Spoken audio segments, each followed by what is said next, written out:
Look at what we got here. We got a 2018 Colorado in that awesome Cajun red tint coat with the dark gray wheels. As we come around the front of this Colorado, you're going to notice a few things. One's going to be the fog lights, the other's going to be the tow hooks. It's got the Z71 package, means you've got the shields, you can take her off-road and not even worry about it. It covers your transfer case to keep you from doing any damage. Now we're going to take a look inside. You're going to see these leather trim seats. It's an automatic four-wheel drive, so you don't have to decide anymore. You just put it in auto and let it decide for you.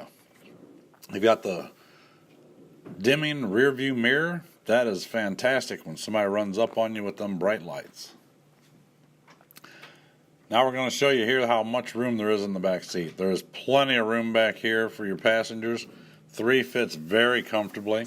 It's got rear window defroster. This thing is center console. This thing is a beauty.